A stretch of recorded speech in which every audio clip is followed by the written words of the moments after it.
Tom Vasel here, and welcome back to the AlphaBest series of games. And I bet in the future, as these lists get views, that this will be one of the top 5 viewed letters of this list, just because people will say, can you really find 10 games that start with the letter X, let alone find 10 good ones?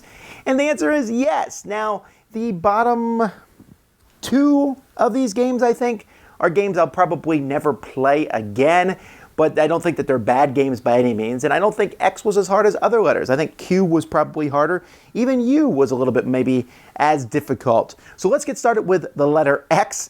10 games that start with the letter X. Number 10, X-Files. This just came out from Kevin Wilson and IDW last year. And yes, components weren't that great. And yes, the theme was not nearly as strong as I'd like it to be. But it still plays well as a cooperative game. It is not a bad game by any means. It was probably just underwhelming for many people. But I enjoyed it. There's an expansion that's come out, which I have not tried, which might elevate it. I don't know. But if you're looking for a game where you can be Mulder and Scully, well, this is the only game I know that exists that allows you to do so. Number 9 is a party game that I played maybe 7 years ago, Ex Machina. This is another one in that category of party games, and there's a lot of them, where you have to kind of sell somebody on an idea. And this one you have machine parts, and you're saying, here's how my machine works. I'm using this rubber band with this blender and doing this, and that's how we cure your disease. It's silly. Probably hasn't aged that well, but I did enjoy my plays of it, Ex Machina. Number 8, Xianqi. I looked that up how to pronounce it. Hopefully I got it right. I don't usually say that. I usually just say Chinese chess. But Xianqi is a game that, believe it or not, I was introduced to from the old computer game Battle Chess. And they had chess in that, and they also had the Chinese chess version. I was like, all right, fine. I just wanted to see more animations of pieces defeating each other. But I grew to really enjoy that one. In fact, I'd rather play that one over basic chess.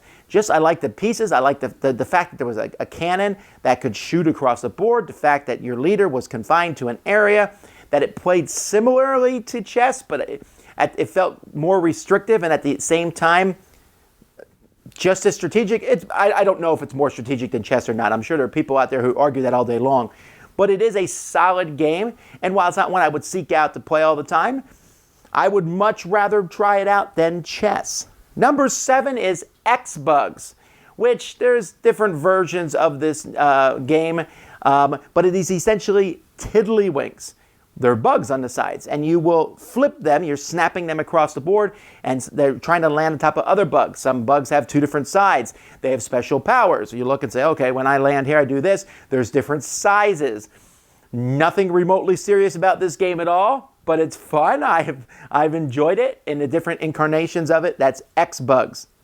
Number 6 is Etc. Etc. is a tic-tac-toe game, but it's tic-tac-toe, it's kind of solved, right? If you start in one spot, it's always going to end up in a tie. But in Etc., if you have a piece to put out, you have to move another piece. And so there's constantly this moving around.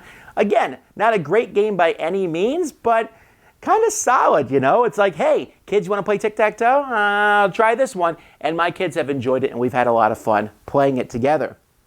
Number 5, X-Men Mutant Revolution. Now, X-Men Mutant Revolution is kind of the next incarnation of Spartacus, the board game. And Spartacus was a fine game. I wasn't real keen on the combat of the game. And the theme of the game was okay. I like the idea of gladiators. I'm not so big on the Spartacus TV show.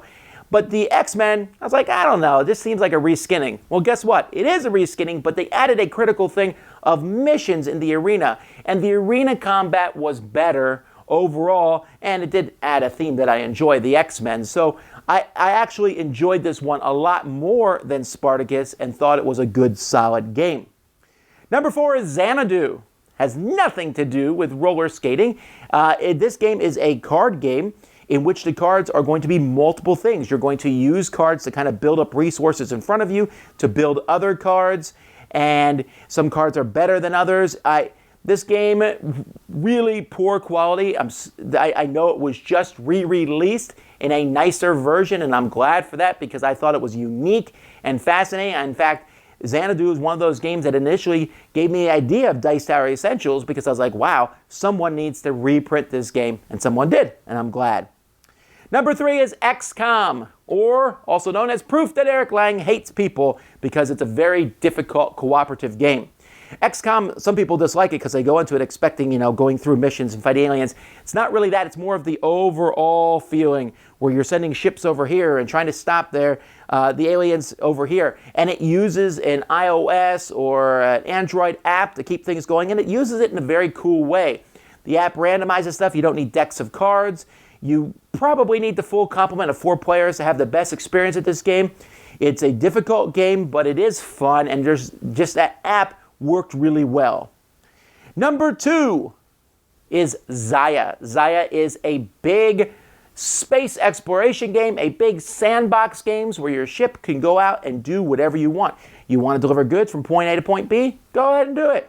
You want to go out and explore new parts of space? Go ahead and do it. You want to go and shoot up other players or be a pirate? Go ahead and do it. And I love that. Go anywhere you want, do anything you want. This game, elbow drops Merchants of Venus because it has some randomness and luck and stuff, but it also has just a lot of more freedom, has cool ways to upgrade your ships. Each ship has a different feel, beautiful miniatures, beautiful production. Probably best with 2 or 3. More players really lengthens the game considerably, but an experience that I haven't experienced in many other games. Really enjoy Xia. And number 1 is Xenoshift, and that includes the upcoming sequel/expansion for Xenoshift. Xenoshift is a deck-building cooperative game, tower defense. Think the movie Starship Troopers, where those bugs just kept coming in and people are sitting there machine gunning them down. That is the way this game is. And what I really enjoy about Xenoshift is how cooperative it is.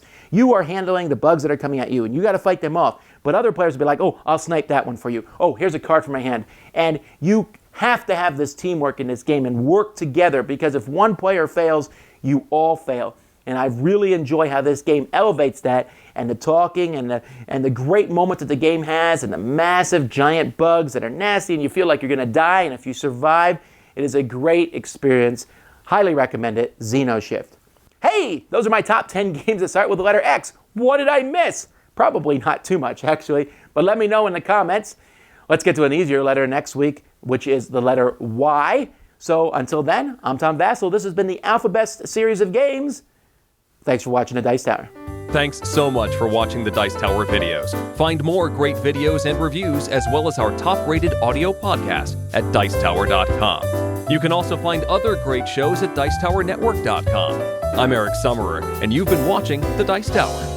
The Dice Tower is sponsored by Cool Stuff Inc., where you can find great games for great prices. Cool stuff in stock. Check them out at CoolStuffInc.com.